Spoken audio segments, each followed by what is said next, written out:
तर आपण पाहिलं 1982 मध्ये सहकारी कारखान्यातून आपल्या कारकिर्दीला अजित पवारांनी सुरुवात केलेली होती. 1991 मध्ये ते पहिल्यांदा बारामतीतून निवडून आले.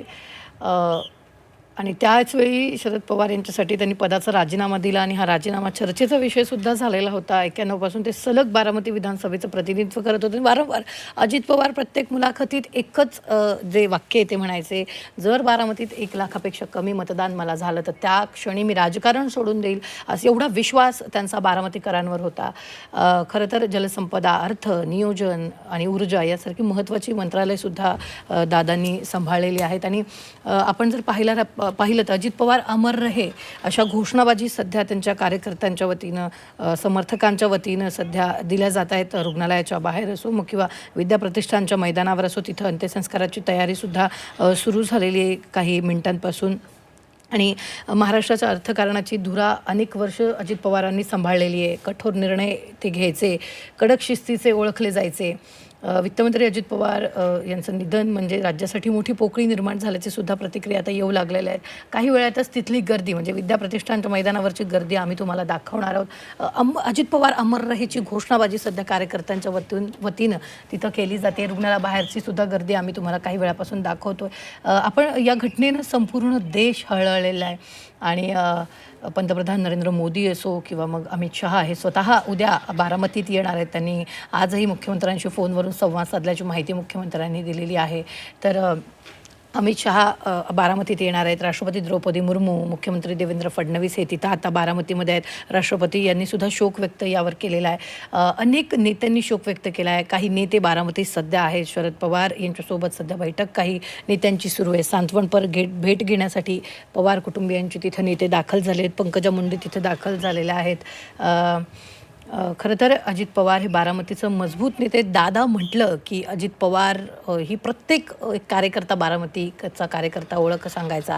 आणि बारामतीचा कार्यकर्ता जर कोण चुकून मुंबईत आला असेल त्यांची भेट घेण्यासाठी तर ते आवर्जून त्याला ओरडायचं, म्हणायचे मी असतो तिथे बारामतीला, तेव्हा तुम्ही भेट घ्या माझी, किंवा जी काही निवेदन असेल ती सकाळी पहाटेपासून बारामतीत सुद्धा ते असल्यावर पहाटेपासूनच कधी उद्यानाची पाहणी करण्यासाठी जायचे, बस स्टॉपची पाहणी करण्यासाठी जायचे, बस स्थानकाची व्यवस्था बघण्यासाठी ते जायचे. आणि काही चुकलं असेल तर अधिकाऱ्यांना तिथं झापायचे. हे सुद्धा मीडियाने अनेक वेळा दाखवलेलं आहे.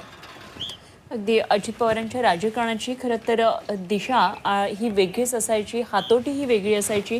ज्यावेळी मुख्यमंत्री माझी लाडकी बहीण योजना ही जाहीर झालेली होती त्यावेळी अजित पवारांनी धाडस दाखवलं आणि खरं तर केवळ श्रेयवादासाठी नाही, मात्र मुख्यमंत्री शब्द टाळून माझी लाडकी बहीण योजना अशी बांधरबाजी त्यांनी सुरू केली होती आणि त्यावेळी ते खरं तर टीकेचे धनी ठरलेले होते. मात्र राज्याचा वित्तीय सगळा कारभार हाताळत असताना काहीतरी एक चांगली योजना खास महिलांसाठी आणण्यासाठी अजित पवारांचे प्रयत्न निश्चितच राज्यातल्या लाडक्या बहिणींच्या लक्षात राहतील कायमस्वरूपी. तर अजित पवारांचा अशा प्रकारे अकाली एक्झिट ही निश्चितच राज्याच्या राजकारणाच्या दृष्टीने सुद्धा एक खूप मोठी नुकसानदायक अशी ही घटना घडलेली आहे.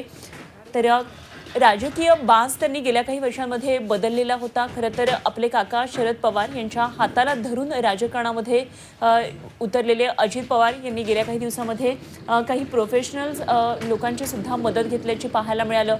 यावरून अनेकदा त्यांच्यावर टीकासुद्धा झालेली होती. हल्ली ते गुलाबी जॅकेट वापरायचे, अशा अनेक बदल त्यांनी त्यांच्या राजकारणामध्ये केलेले होते आणि त्यामुळे नेहमीच खरं तर सगळ्यांच्याच आकर्षणाचं एक केंद्र ठरलेले अजित पवारांचं राजकारण हे केवळ साधन होतं. आणि अनेकदा त्यांच्या भाषणांमधून सुद्धा त्यांनी सांगितलेलं होतं त्यांच्या कार्यकर्त्यांना नुकत्याच झालेल्या ज्या महापालिकांच्या निवडणुका होत्या त्यामध्ये त्यांची एक जे त्यांचं वक्तव्य होतं ते बरंच गाजलं होतं.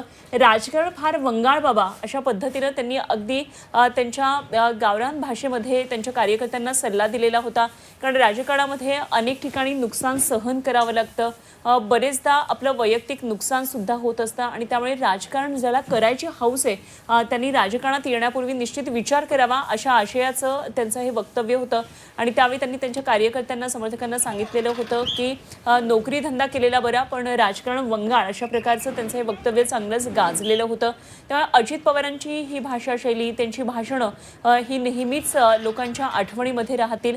आणि इथून पुढे मात्र अजित पवारांची ही भाषणं केवळ रेकॉर्डमध्ये राहतील, त्यांना प्रत्यक्षात ऐकता येणार नाही, हे निश्चितच एक वेगळं दुःख असेल. आपण पाहतोय राज्याचे उपमुख्यमंत्री एकनाथ शिंदे आणि त्याचप्रमाणे राज्यपाल सांत्वनपर भेटीसाठी पवार कुटुंबियांच्या इथे पोहोचलेले आहेत आणि मुख्यमंत्री देवेंद्र फडणवीस सुद्धा आलेले आहेत. भाजपचे अनेक महत्त्वाचे नेते सध्या बारामतीमध्ये आहेत. पवार कुटुंबियांची भेट घेतली जाते. काही वेळापूर्वी पंतप्रधान नरेंद्र मोदी यांनी सुद्धा पवारांबरोबर फोनवरून चर्चा केली आणि सांत्वन त्यांचं केलेलं असल्याचं कळतं आहे. तर कुठल्याही पक्षाचे नेते असू देत, आज ते हळहळलेले या घटनेमधून दिसून येते. अजित पवारांची अकाली एक्झिट ही निश्चितच सगळ्यांच्याच मनाला, अगदी जनतेतल्या प्रत्येक घटकापासून, त्यांचे कार्यकर्ते असू देत, समर्थक असू देत अथवा विरोधातले सुद्धा अगदी कार्यकर्ते असू देत, सगळ्यांच्याच मनाला खरं तर हेलावून टाकणारी ही घटना आहे. तळागाळातल्या कार्यकर्त्यापासून ते अगदी मोठ्या नेत्यांपर्यंत आज सगळ्यांनाच अश्रू अनावर होत असल्याचं आपण पाहिलं आणि सकाळपासून ही 24 तासनं ही प्रत्येक गोष्ट टिपलेली आहे. उद्या सकाळी 9 वाजता आता अजित पवारांची अंत्ययात्रा निघणार आहे आणि त्यानंतर 11 वाजता त्यांच्या पार्थिवावर अंत्यसंस्कार उद्या केले जातील.